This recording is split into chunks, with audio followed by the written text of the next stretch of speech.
집중호우로 서울 주요 하천 통제가 잇따랐는데요. 아직도 출입 금지 하천변 일대를 드나드는 사람들이 있습니다.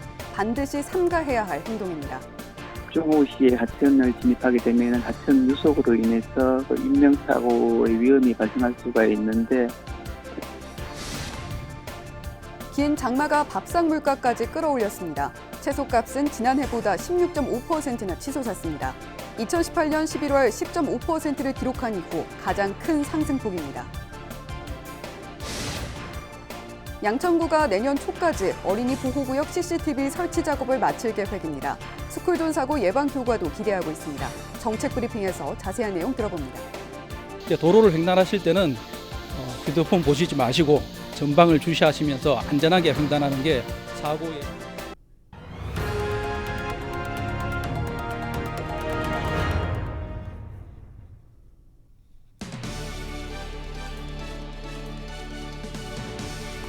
시청자 여러분 안녕하십니까?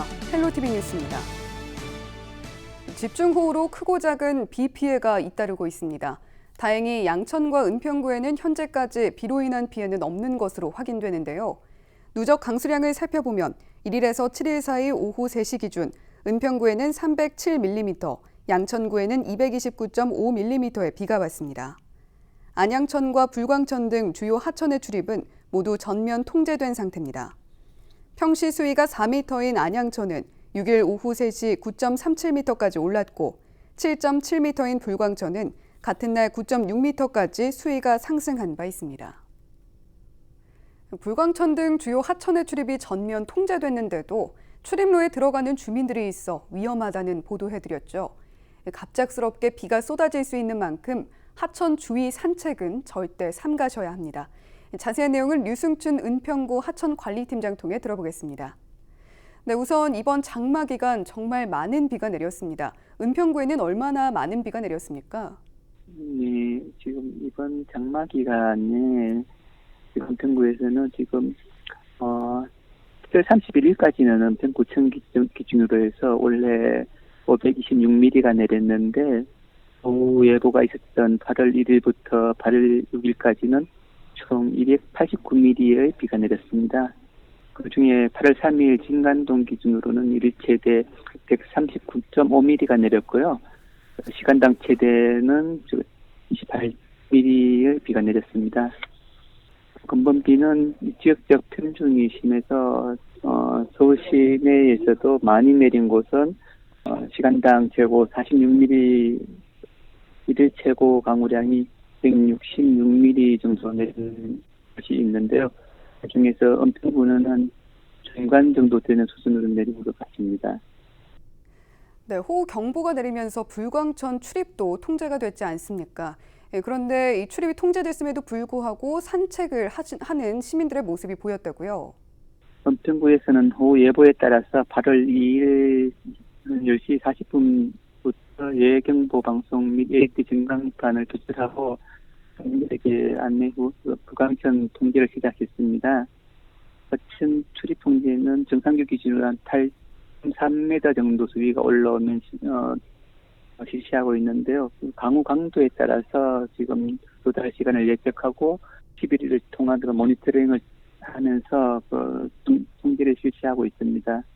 불광천은 지금 강우 위에 계속 보호가 예보되어 있어서 통제를 실시하였고요. 지금 강우 통제 기간 중에 강우가 소강되면 일부 주민들이 하천에 진입해 산책하는 경우가 발생하고 있는데 지금 은평구에서는 지속적으로 하천 순찰 및 진입로 통제 등의 인력 배치를 해서 갑작스러운 강우에 안전사고가 발생하지 않도록 실시를 하였습니다. 네, 불광천을 비롯해서 많은 하천의 출입이 통제가 됐습니다. 이렇게 집중호우가 내릴 때 하천을 출입하는 게 얼마나 위험한지 짚어주시죠.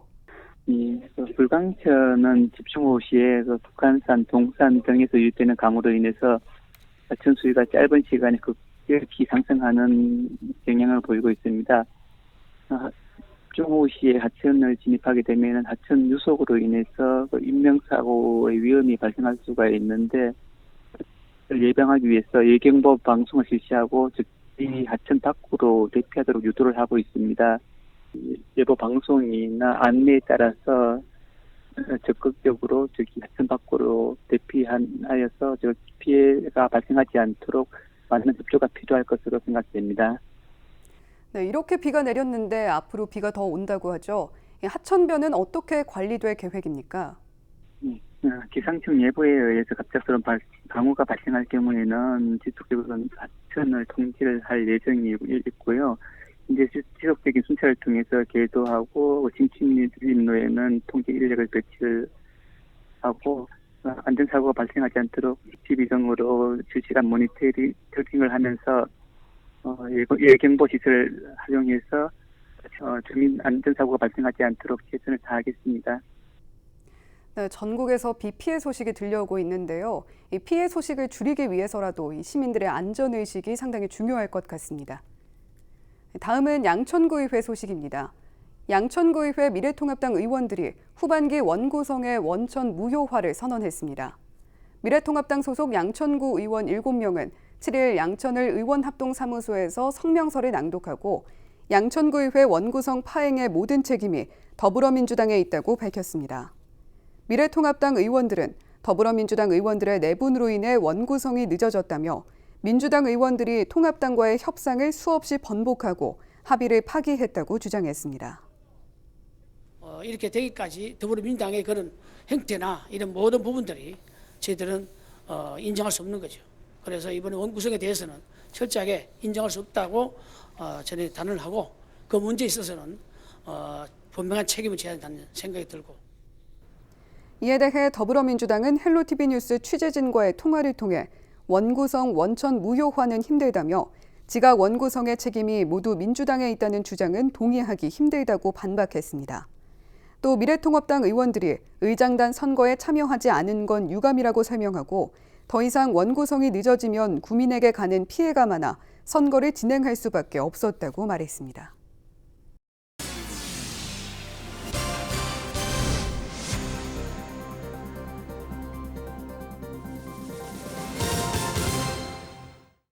서울시의회 10대 후반기 원구성이 마무리됐습니다. 은평 지역을 기반으로 활동하고 있는 이현찬 서울시 의원이 서울시의회 행정자치위원장으로 선출됐는데요. 상임위원장으로서의 포부와 은평 지역의 발전을 위한 구상 등을 직접 들어보겠습니다. 네, 위원장님 안녕하세요. 네, 안녕하십니까. 반갑습니다. 서울시의 행정자치위원장으로 선출된 이현찬 의원입니다. 네, 앞으로 2년간 서울시의회 행정자치위원회를 위원장으로서 이끌고 가게 되셨습니다. 네. 어깨가 참 무거우실 것 같은데요. 네네. 소감과 함께 포부도 간단히 밝혀주시죠. 네, 이제 행정자치위원장으로서 선출이 되면서 우리 서울 시민과 더 소통을 해야 되겠다는 생각을 갖고 있고요. 또 특히 이제 우리 은평구 같은 경우에 여러 가지 현안들이 많이 있습니다. 그래서 그 현안들을 하나씩 해결해 나가는데 최선을 다했다 이런 생각을 가지고 있다고 말씀을 드리고 싶습니다. 네, 이 현안을 해결하기 위해서 최선을 다하고 네네. 있다 이런 포부를 밝혀주셨는데요. 위원장님은 앞서 행정자치위원회 소속이기도 하셨잖아요.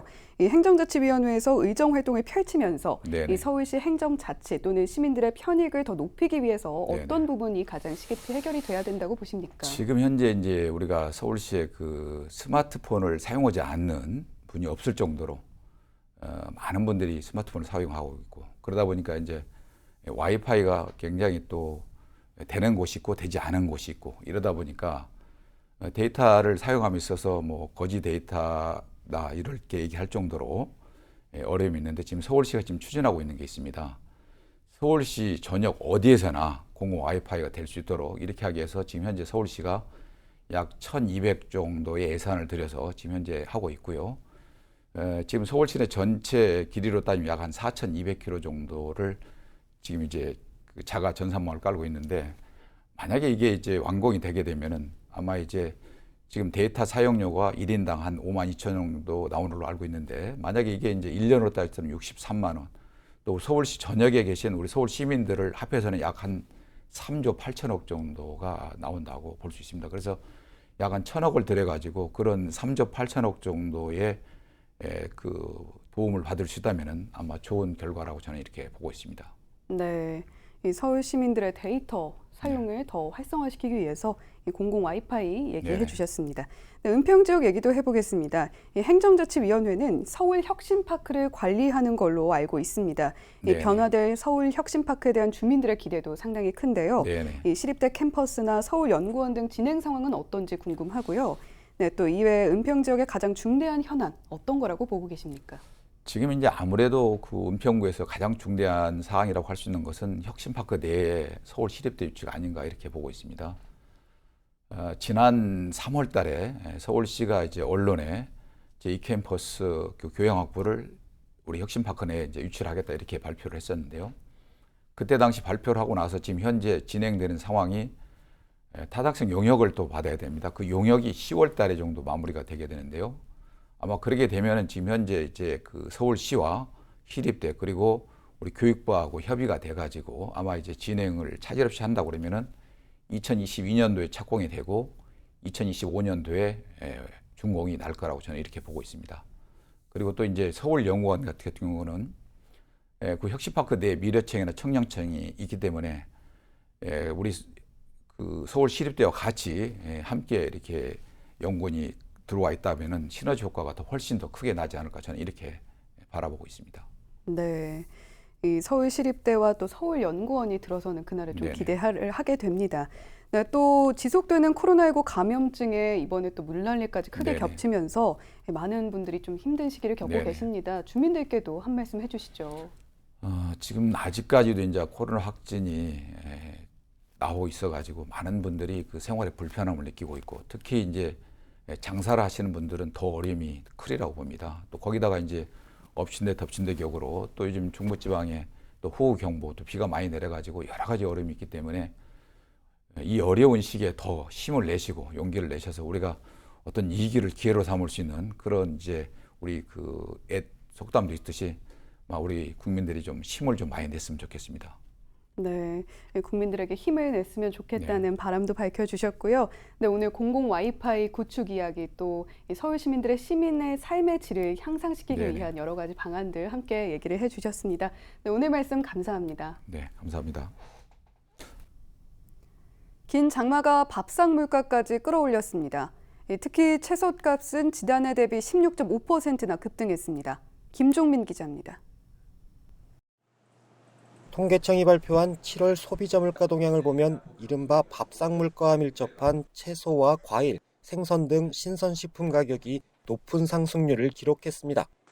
지난달 신선식품 지수는 지난해 같은 기간과 비교해 8.4% 올랐는데 이는 2018년 11월 10.5%를 기록한 이후 가장 큰 상승폭입니다.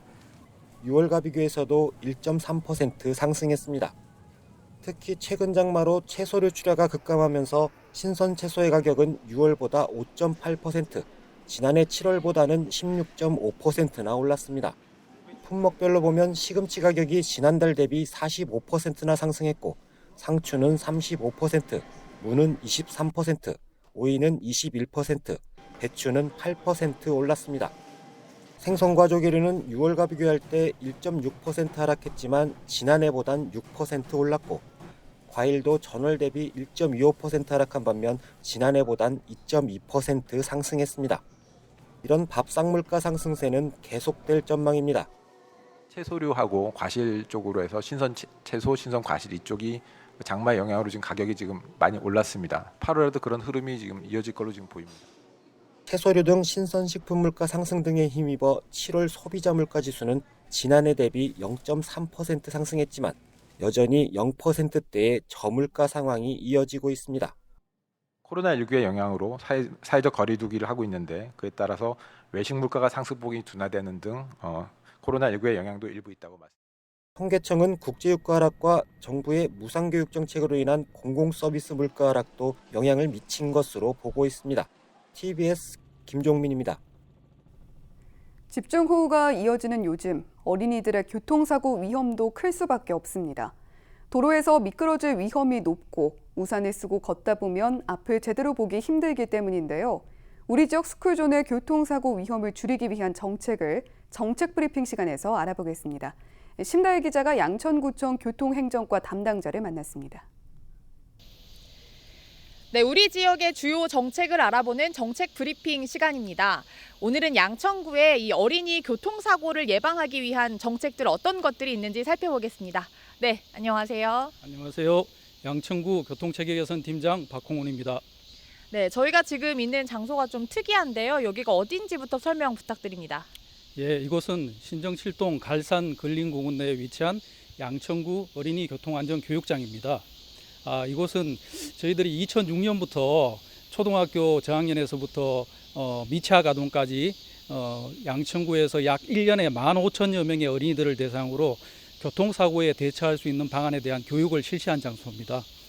이곳을 통해서 많은 어린이들이 교통안전 교육을 실시하였고요. 그에 따라서 우리 양천구에서 교통사고 저감할 수 있는 기반이 되는 장소라 할 수 있습니다. 지금은 코로나 때문에 잠시 운영을 좀 중단하는 상황이고요. 예, 그렇습니다. 코로나 때문에 전반기에는 저희들이 교육을 하지 못했습니다. 그런데 공사 중단된 기간 중에 우리 구에서는 보시면 알겠지만 어린이 교통안전교육장 개선 공사를 시행을 했습니다. 그래서 노후된 시설은 개선을 하고 보시면 알겠지만 옐로 카펫, 노란 신호등 등 최신 트렌드에 맞춘 시설을 정비를 했습니다. 앞으로 있을 교육은 좀 더 업그레이드된 교육이 될 수 있을 것으로 기대합니다. 네, 이제 좀 본격적인 얘기를 해볼 텐데 이제 어린이 교통사고를 예방하기 위해서 양천구에서는 좀 어떤 교통 정책들이 있는지 궁금합니다. 우리 양천구에서는 어린이 교통사고 예방을 위해서 크게 두 가지 부분에 대해서 노력하고 있습니다. 우리 양천구에는 초등학교, 유치원, 어린이집, 학원 등 총 98개소의 어린이 보호구역을 지정 관리하고 있어요. 그래서 그 어린이 보호구역에 대한 교통안전사고를 예방하기 위해서 첫 번째는 하드웨어 부분에 대해서 노력을 하고 있고요. 두 번째는 소프트웨어 부분에 대해서 노력하고 있습니다. 하드웨어 부분은 교통안전시설에 대한 설치와 관리를 말하는 거고요. 소프트웨어 부분은 교통안전 교육 그리고 캠페인을 통해서 어린이 사고를 예방하는 것입니다.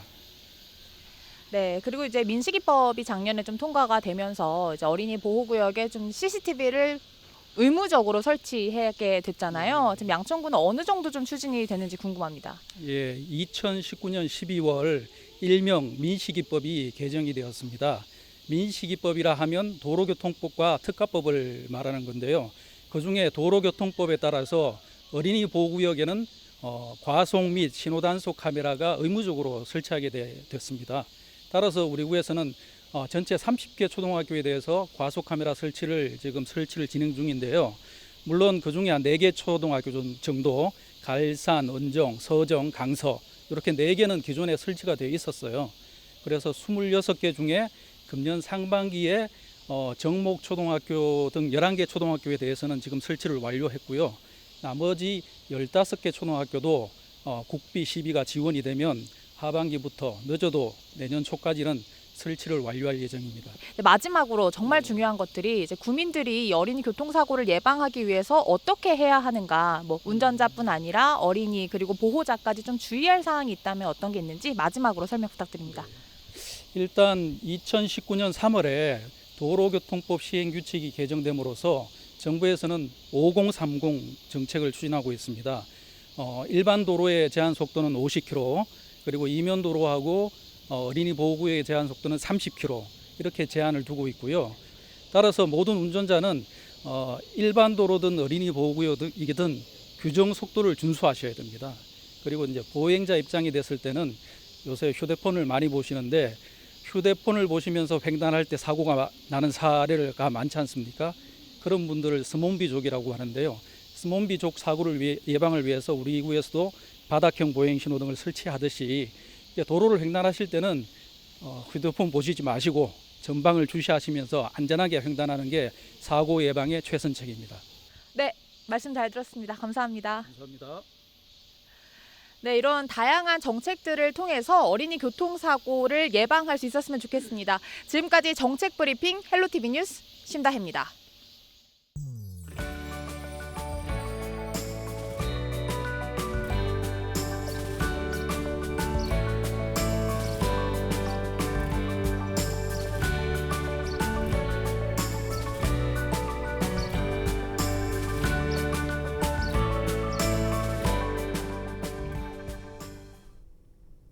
저희는 언제나 지역 주민 여러분 곁에 있겠습니다. 함께해 주신 여러분 고맙습니다.